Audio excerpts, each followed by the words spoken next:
Hey everybody, come on in, sit down, Jokeypants here. We're talking about another sci-fi original movie. At least they played on sci-fi all the time, and whenever they did, they always called them sci-fi originals, even if they weren't, even if they were like just going to VHS or whatever. But I digress. We're talking about 1999, King Cobra. I told you Sabretooth wouldn't be the oldest one. This one is the oldest one. So far. I'm going to keep saying that because I don't know how far back some of these go, because some of them I don't really know when they released. I just know when I watched them on sci-fi.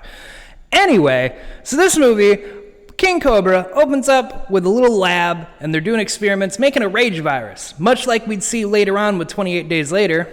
But these guys are just basically fucking with all the compounds in your brain, figuring out what makes something more aggressive, because they're trying to sell things to the military for like animal use. And, we don't know about the giant snake yet. That's something that will come in later. But then we get introduced to one of the assistants, who's just he's a total jackass. Like, he's like injecting himself with his own concoction of the formula, trying to figure out if it makes him aggressive, and then he like kills a spider in the bathroom, and he's like, yeah, that's the stuff. Ah! Like he's a fucking junkie. Go fucking figure. But anyway, he ends up locking the doctor out, and then, he causes the whole reason the fucking thing gets free. So let's take a look at this dipshit.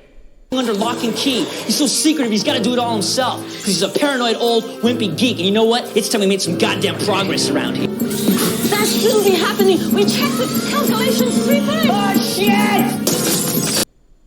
Yeah, it didn't fucking work, did it? What the fuck were your qualifications? That you knew a couple things? Because, they need to vet people better for these experimentational labs. Like, what the fuck, man? Could have all been avoided if you just didn't hire that guy. But anyway, the snake escapes, and then we jump 2 years later, and it's in a town. It's in, this small backwoods town, like a town I grew up in, like little old Cassadaga, New York. Which, as a kid, terrified me that there might be a giant fucking snake in my backwoods, because it was a lot like my hometown. And boy, being a small child, I kind of just, It's funny when you really like horror when you're a little kid, because at this time I was like 5 or 6, and I was just like, oh my god, this is a giant, I'm gonna fucking die! It's funny that we do that to ourselves. But anyway, so the town kind of figures out there's a giant snake because it kills a dude who lives off on his own with his dog, and they end up coming to do a welfare check on him because nobody's heard from him.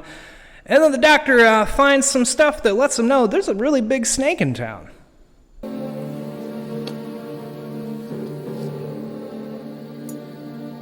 Is that what I think it is? I've never seen one, so... Get a load of this. Grab this in. Yeah, it's a big-ass fucking snake skin. The whole thing for this movie, it's a 30-foot snake. God damn. But then he tries to analyze the venom and realizes there's a bunch of different components, so he sends it off. And then the doctor, from the beginning of the movie, who now has an eye patch, he's all fucked up from the explosion of the laboratory and the snake escape and all that shit, he comes in and he's all like, yes, that's Seth, our giant snake. Because of course they fucking named it. Also, you named it Seth? Of all the fucking names you could give to a giant fucking creature like that, Seth? That's what came up, what the fuck? But anyway, he does give a call back to what happened. So, what caused the accident? My lack of people skills. Yeah, I don't know if I'd call it the lack of people skills so much as that guy was just a fucking douchebag.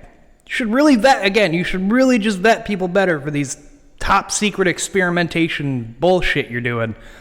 I digress. So anyway, then they realize they need a snake expert, so we get introduced to our biggest star of this movie, right? Because last time we had the guy who played Gimli, right? But this time we got Pat Morita, who you may know as Mr. Miyagi from the original Karate Kid movie. Not Jackie Chan, you fucking youngins, get it out of your head. Not Jackie Chan, the original goddamn Mr. Miyagi. He's a venom expert.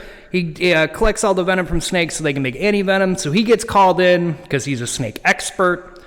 But then the snake ends up killing the town mayor. They're like, ah, shit.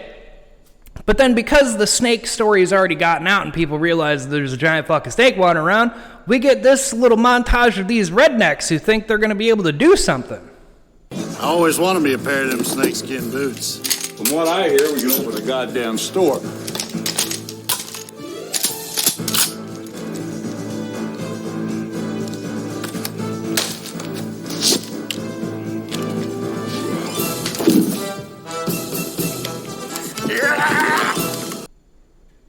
Yeah, they all die. They're just cannon fodder. They die. But in the meantime, we also get this neat little thing with all the people sitting, all our main characters sitting around discussing the snake. And they explain how this thing came to be. And it was a bad idea from the get-go. Dr. Burns, how did you manage to cross an African king cobra with an eastern diamondback rattlesnake? Gene splicing. Gene splicing. Interesting. Why would anyone want to combine two of the most deadly species of poisonous snakes? We wanted the most aggressive animals possible for testing. Yeah, all that terrible fucking idea. Like, I don't even know what the fuck the military would need with that thing.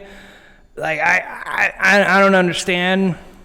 I'm pretty sure a 30-foot snake would get blown up by a tank. But I digress. You know, maybe it would be able to do covert things. I don't know how you'd capture it after, because as we'll see by the end of this movie, that's fucking impossible. It's way smarter than it should be.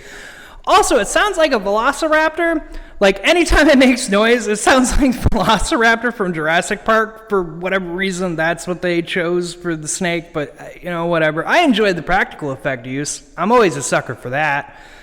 So yeah, like all the hunters end up dying, and then the main group finally gets the snake, and they set up a giant trap, and they're like, all right, we got a tube, we got all this shit, it's gonna go in there, it's gonna be great. But then of course the fucking doctor who made it fucks it up trying to shoot it, and it kind of gets away. So then Mr. Miyagi's like, fuck this, I'm gonna wrangle that motherfucker. But then that doesn't work, and we get Mr. Miyagi dies, and it's really sad.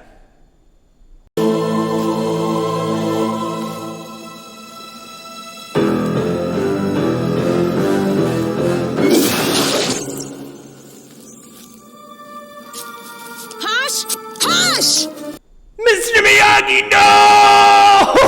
Why did you do it? Why did you think you could take a 30-foot snake? Man gets bit like 8 fucking times, because he brings up that he's been bit so many times, he basically has antibodies in his system, which I've heard people talk about that. I don't really know how true that is. I'm pretty sure I'm going to call bullshit. But anyway, he's able to withstand like 8 bites before he fucking dies. And then our town doctor, he goes to save the young sheriff because it's his love interest, and he somehow thinks he's a Power Ranger? Get away from her!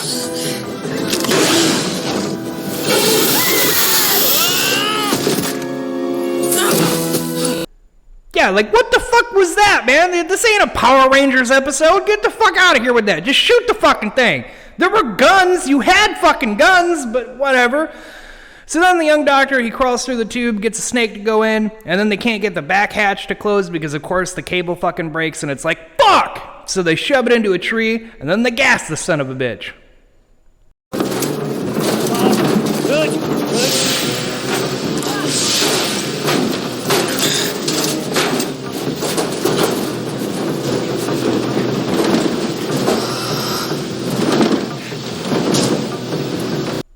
Now the snake's put to sleep, dead, whatever. I guess not dead, because then the doctor ends up saying, like, we're going to deliver it to our place. That it's supposed to be for the military use. You better hire somebody better than who was in Sabretooth, because he'll fall asleep at the wheel, and then we'll just have another giant fucking snake problem. We get Jaws 2. I'm sorry, King Cobra 2. Which I don't think exists, and if it does, I'll fucking find it and cover it. I haven't seen it, so I'd be curious if there is a sequel. That would be kind of neat. Anyway, stay odd, stay happy, and remember, don't fucking gene splice animals. Stop what the fuck you're doing. There's no need to make that thing 30 feet long. There was no need for that to begin with. Bye, everybody.